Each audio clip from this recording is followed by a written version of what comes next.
시청자 여러분 안녕하십니까? 장외주식 투자 설명서 정유리입니다. 자, 이제 IPO 시장에 거물들이 툭툭들이 나타나고 있습니다. 삼성 바이오로직스가 8월에서 9월 사이에 또 심사 청구를 한다라는 소식이 전해지고 있는데요.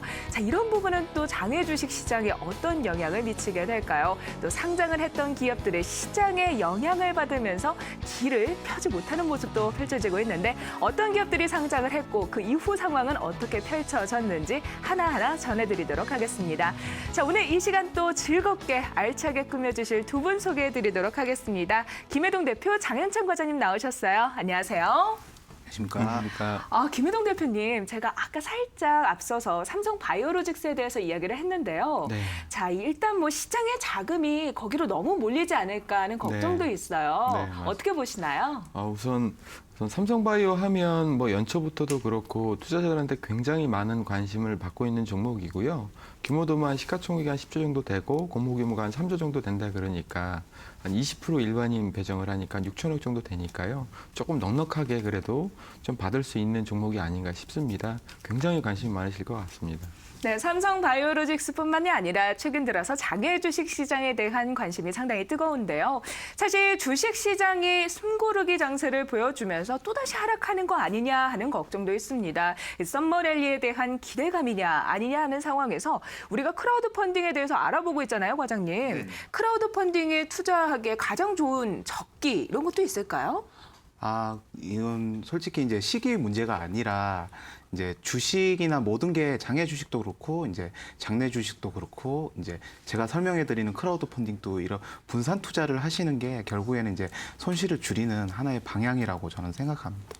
네, 전체적인 종목들 여러분들이 투자를 하실 때 주식뿐만 아니라 크라우드 펀딩, 장외 시장 다양하게 나눠서 투자를 하시면 훨씬 더 좋다라는 말씀 전해주셨는데요. 자, 그렇다면 새롭게 상장한 종목들 어떤 흐름 보였는지 먼저 체크를 해봐야 될 것 같습니다. 대표님, 우리가 대유 미니아에 대해서 다양하게 이야기를 네네. 전해드렸어요. 네. 코스닥에 드디어 입성을 했는데 네네. 네. 그 입성 이후의 상황 어땠나요? 이게 저희가 말씀드린 것처럼 초반부터 굉장한 숫자로 잘 나왔으면 좋겠는데 전반적인 시장이 조금 뭐 어떤 조정세를 좀 받았고요. 김치냉장고로 유명한 딤체 대유이니아가 14일에 상장을 했습니다. 시초가는 공모가 플러스 한 16% 상승한 7,900원에 시작을 해서 바로 매수세가 붙으면서 9,000원대 주가를 형성을 했고요. 9,000원 초반부터 9,000원 후반까지 엄청난 거래가 좀 있었습니다. 그래서 충분히 공모가 대비해서 한 플러스 30%대 어떤 매도를 충분히 할 수 있었다라고 좀 어떤 생각이 되고요. 장 후반으로 갈수록 차익 매물이 좀 나오면서 약세를 보였고 종가는 공모 대비 한 13% 상승한 7,670원에 이렇게 장을 마감했습니다. 개인적으로는 조금 아쉬운 부분이 있었던 것 같습니다. 네, 상장을 통해서 수백억 원대 공모 자금을 확보한 대유위니아가 네. 앞으로 밥솥 시장에서 목표 점유율인 11%를 달성할 수 네, 네. 있을지 좀 지켜봐야 될 것 네, 같습니다. 맞습니다. 자, 이어서 다음은요. 스마트폰 부품 생산 업체입니다. 장원테크인데 네, 네. 장원테크는 어땠나요? 장원테크는 나름 좀 선방했던 것 같습니다. 시초가가 공모가 대비해서 한 27% 상승한 22,250원에 시작을 했고요. 근데 차익 매물이 꾸준히 나오면서 종가는 공모가보다 떨어졌습니다. 공모가가 17,500원인데 종가는 17,150원으로 한 350원 정도 빠지면서 장을 마감했습니다.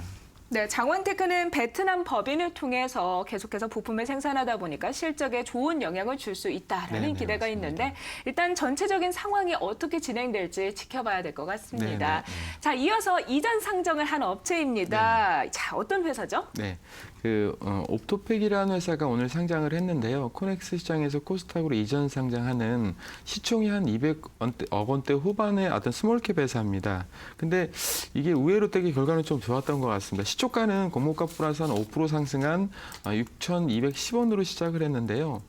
이게 엄청나게 매수세가 붙으면서 종가는 상한가로 마감을 했습니다. 장 막판에 매도 물량이 나오면서 가격대는 상한가로 끝났는데 그래도 굉장히 거래량이 많이 수반되면서 이렇게 어떤 나름의 좀 주포가 있지 않았나 이렇게 생각을 하고 있습니다. 네, 옵토팩이 생각보다 좋은 결과를 냈는데 혹시라도 팔지 않았다라면 네. 좀 어떻게 대응을 해야 될까요?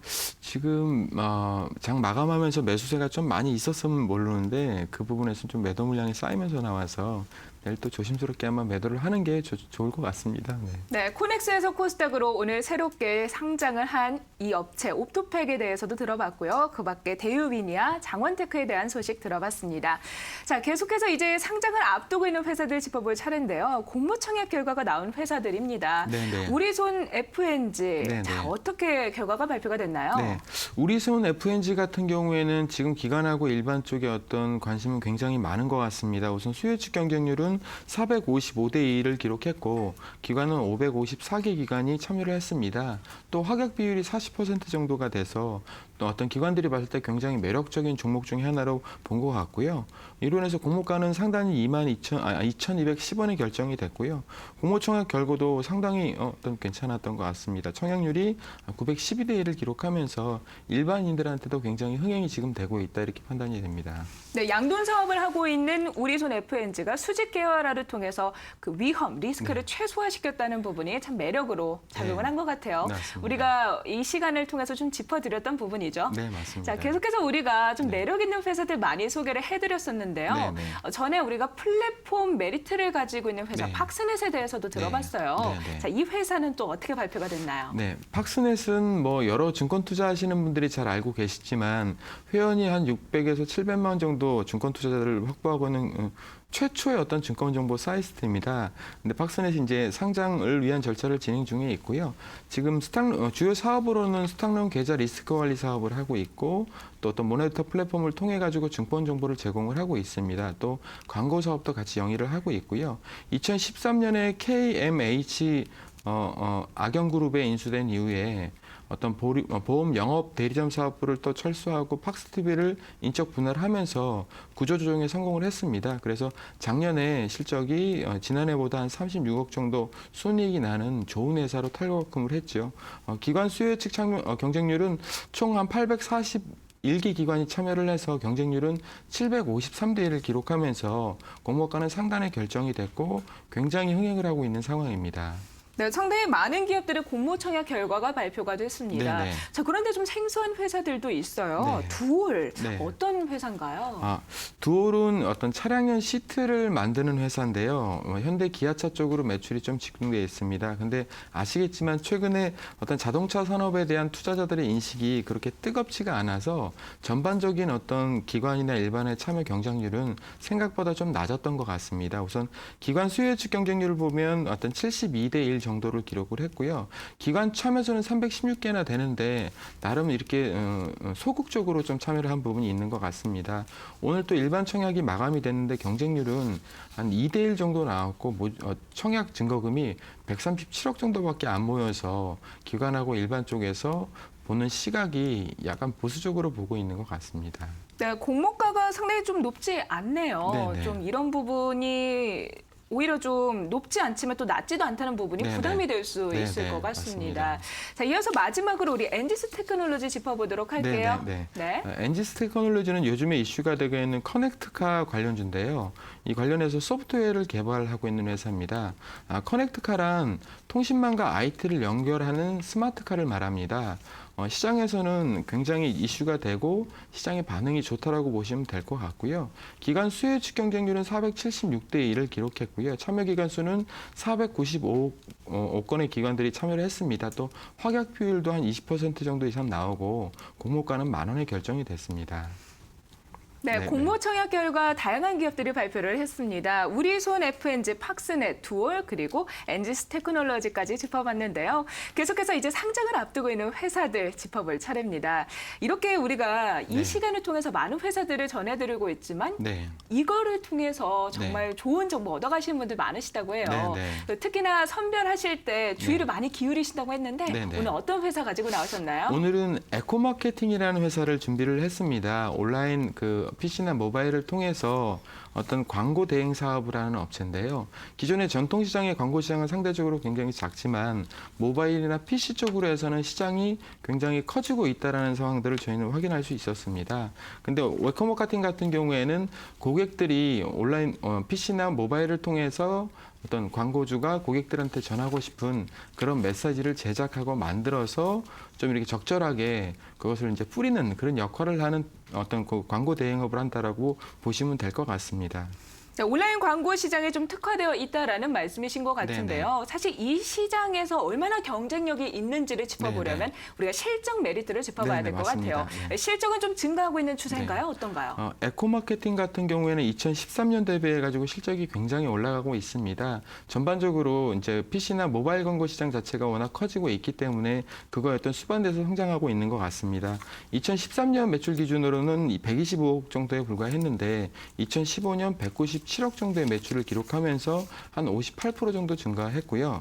그다음 영업이익하고 순이익을 보면 한 47억하고 36억을 기록했는데 2015년 기준으로는 한 100억대 전후에 어떤 영업이익과 순이익을 기록하면서 급성장하고 있는 추세입니다.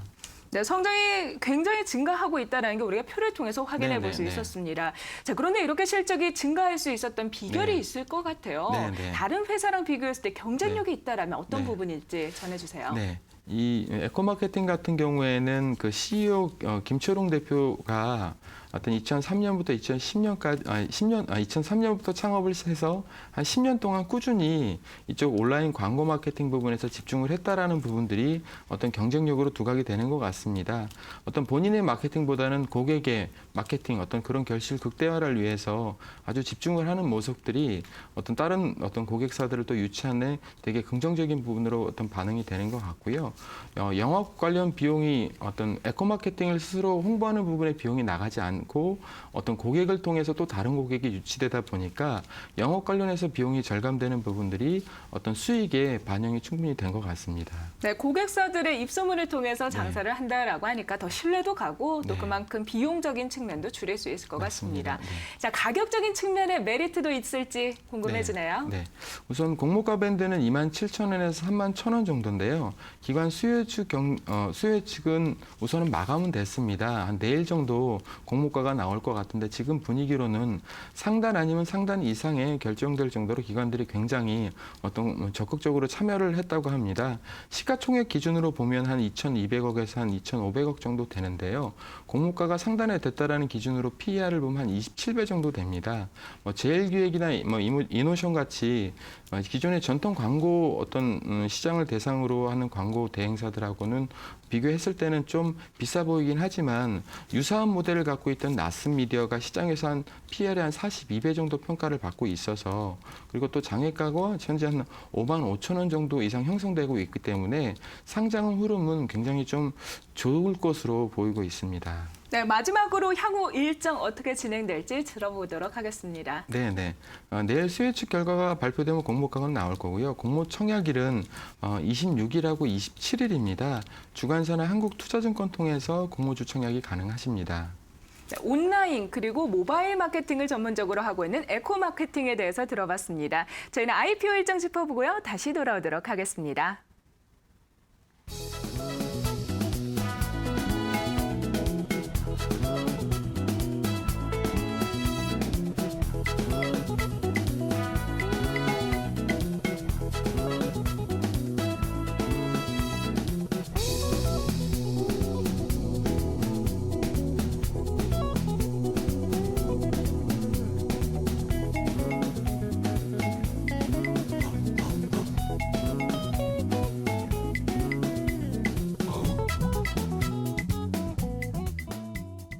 이어서 크라우드 펀딩에 대해서 짚어보도록 하겠습니다.